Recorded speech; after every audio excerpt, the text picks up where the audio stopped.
जटाटवी गलज्जल प्रवाह पावितत्सले गलेवलम्ब्य लम्बिताम्बुजङ्गतुङ्गमालिकां डमड्डमड्डमड्डमनिनादवड्डमर्वयं चकार चण्डताण्डवं तनोतु नः शिवा शिवं जटाकटाः सम्भ्रमा भ्रमान्निलिम्प निर्झरी विलोलवीचि वल्लरी विराजमानमूर्धनि धगन्धगन्ध गज्ज्वलल्ललाटपट्टपावके किशोरचन्द्रशेखरे रतिः प्रतिक्षण मम जटाटवी गलज्जल प्रवाह पावितत्सले गलेवलम्ब्य लम्बिताम्बुजङ्गतुङ्गमालिकाम्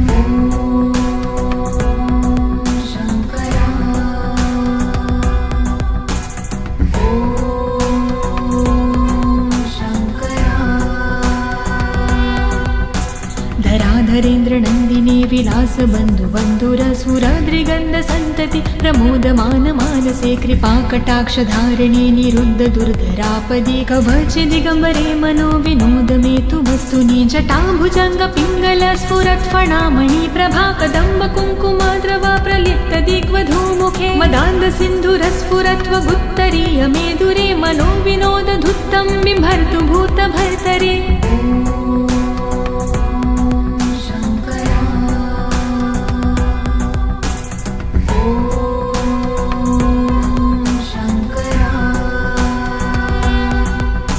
सहस्रलोचन प्रभृत्य शेषलेख शेखर प्रसून धूलि धोरणि विधूसराङ्घ्रिपीठ भुजङ्गराजमालया निबद्ध जाट जूटकः श्रिये चिराय जायता चकोर बन्धुशेखर ललाट चत्वरज्वल धनञ्जय स्फुरिगभा निपीत पञ्चसायकं निमन्निलिम्पनायम सुधामयूखलेखया विराजमान शेखरं महाकपालि सम्पदे शिरोजलायमस्तु नः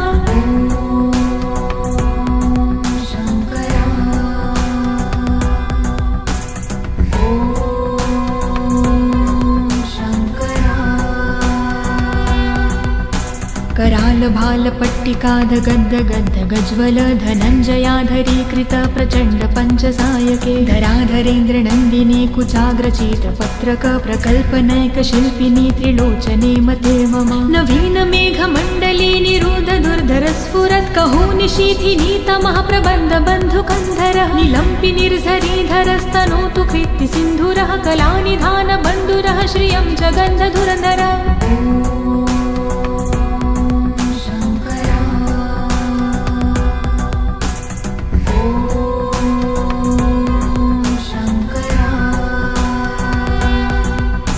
प्रफुल्ल नील पंकज प्रपंच काली मच्छटा विडम्बि कंठ कंधरारुचि प्रबंध कंधरं स्मरच्छिदं पुरच्छिदं भवच्छिदं मखज्जिदं गजच्छिदान्द कच्छिदं तमन्त कच्छिदं भजे अगर्व सर्व मंगला कला कदम्ब मंजिरी रस प्रवाह माधुरी वृजंभणा मधुव्रत स्मरान्तकं पुरान्तकं भावन्तकं मखान्तकं गजान्तकान्धकान्तकं तमन्तकान्तकं भजे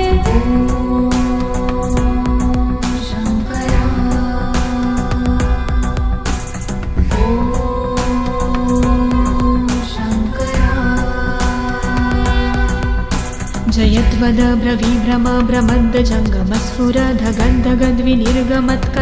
बाल हव्यव धिमिद्धिमिद्धिमिद्धिमिन्मृदङ्गतुङ्गमङ्गलं ध्वनिक्रम प्रवर्तित प्रचण्ड ताण्डव शिव दृशाद्विचित्रतल्पयोर्भुजङ्गमौक्तिकं स्रजो गरिष्ठरत्नलोष्टयो सह द्विपक्षपाक्षयो त्रिणारविन्द चक्षुषो प्रजामहिन् महेन्द्रयो समं प्रवर्तयन्मनः कदा सदा शिवं भजे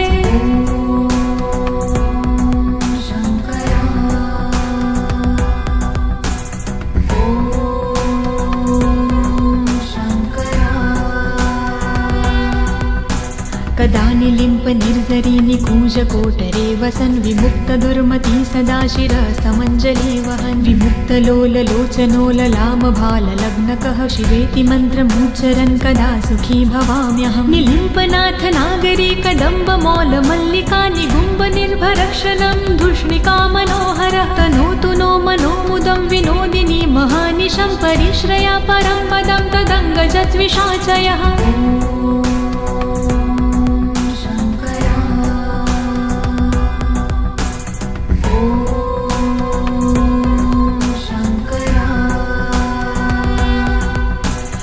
प्रचंड वाडवानल प्रभा शुभ प्रचारिणी महाष्टिसिद्धकामिनी जनावहूत जल्पना विमुक्त वामलोचनो विवाहकालिकध्वनि शिवेति मन्त्रभूषगो जगज्जयाय जायता इमं हि नित्यमेव मुक्तमुत्तमोत्तं स्तवं पठन् स्मरन् ब्रुवन्नरो विशुद्धमेति सन्ततं हरे गुरोसु भक्तिमाशु याति नायशागति विमोहनं हि देहनातु शङ्करस्य चिन्तनम्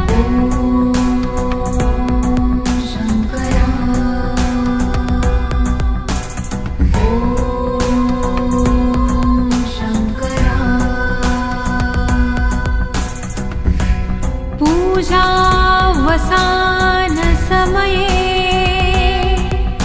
दशवक्त्रगीतं यः शम्भो पूजन्मिदं पठति प्रदोषे तस्य स्थिरा रथगजेन्द्र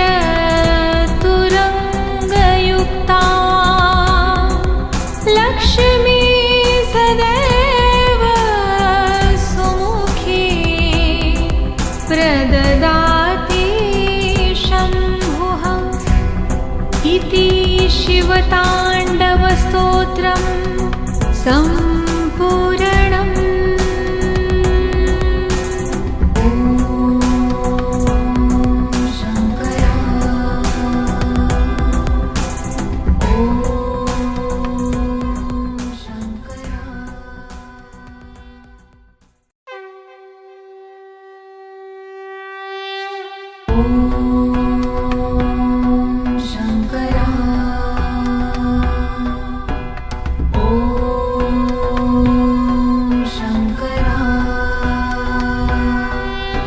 जटाटवीगलज्जल प्रवाह पावितत्सले गलेवलम्ब्यलम्बिताम्बुजङ्गतुङ्गमालिकां डमड्डमड्डमड्डमनिनादवड्डमर्वयं चकार चण्डताण्डवं तनोतु नः शिवा शिवं जटाकटाः सम्भ्रमा भ्रमान्निलिम्प निर्झरी विलोलवीचि वल्लरी विराजमानमूर्धनि धगन्धगन्धगज्ज्वलल्ललाटपट्टपावके किशोरचन्द्रशेखरे रतिः प्रतिक्षण मम जटाटवीगलज्जल प्रवाह पावितत्सले गलेवलम्ब्यलम्बिताम्बुजङ्गतुङ्गमालिकाम्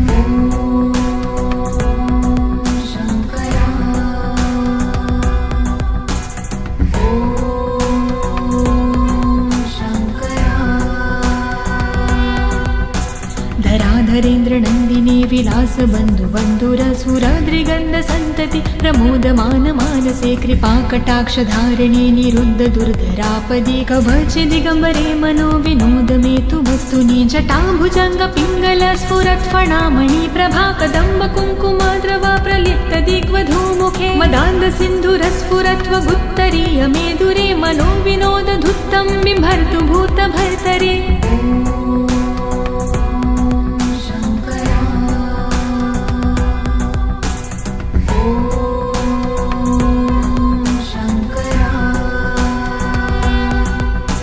सहस्रलोचन प्रभृत्य शेषलेख शेखर प्रसून धूलिधोरणि विधूसराङ्घ्रिपीठभुजङ्गराजमालया निबद्ध जाटजूटकः श्रिये चिराय जायता चकोरबन्धुशेखर ललाट चत्वरज्वल धनञ्जय स्फुरिगभानिपीत पञ्चसायकं निमन्निलिम्पनायम सुधामयूखलेखया विराजमान शेखरं महाकपालि सम्पदे शिरोजलायमस्तु नः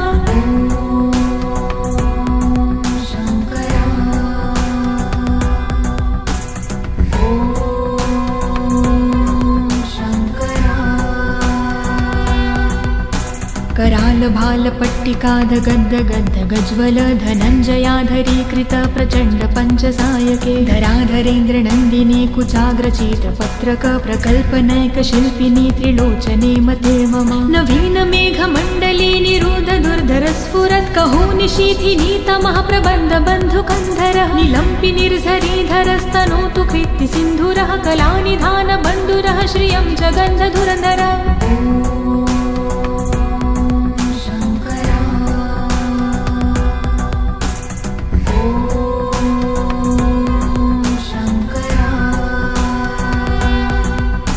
प्रफुल्ल नीलपङ्कज प्रपञ्चकाली मच्छटा विडम्बिकण्ठकन्धरारुचि प्रबन्धकन्धरं स्मरच्छिदं पुरच्छिदं भवच्छिदं मखज्जिदं गजच्छिदान्धकच्छिदं तमन्तकच्छिदं भजे अगर्व सर्वमङ्गला कलाकदम्ब मञ्जिरी रसप्रवाह माधुरी विजृम्भणा मधुव्रतं स्मरान्तकं पुरान्तकं भावन्तकं मखान्तकं गजान्तकान्धकान्तकं तमन्तकान्तकं भजे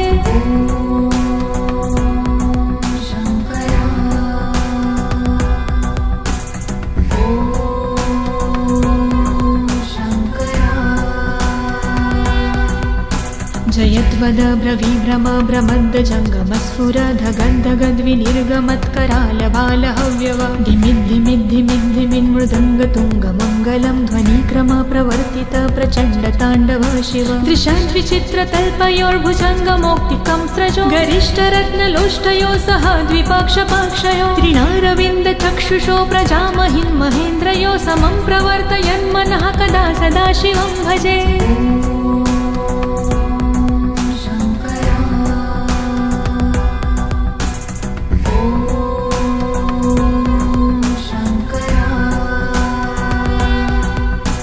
कदा निलिम्प निर्झरी निकूजकोटरे वसन् विमुक्तदुर्मती सदा शिरसमञ्जली वहन् विमुक्तलोललोचनो ललामभाललग्नकः शिवेति मन्त्रमुच्चरन् कदा सुखी भवाम्यहं निलिम्पनाथ नागरी कदम्बमौलमल्लिका निगुम्बनिर्भरक्षणं धूष्णिका मनोहरः तनोतु नो मनोमुदं विनोदिनी महानिशं परिश्रया परं पदं तदङ्गजद्विषाचयः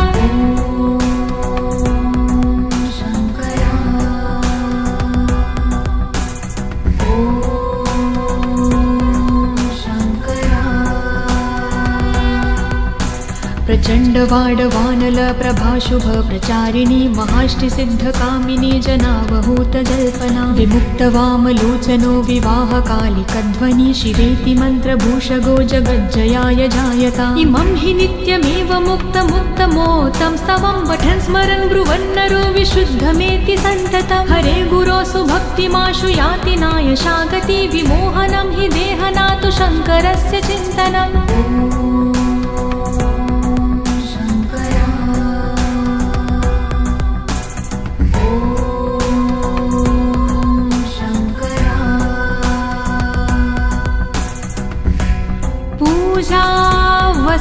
पूजावसानसमये दशवक्त्रगीतं यः शम्भो पूजन्मिदं पठति प्रदोषे तस्य स्थिरा रथगजेन्द्र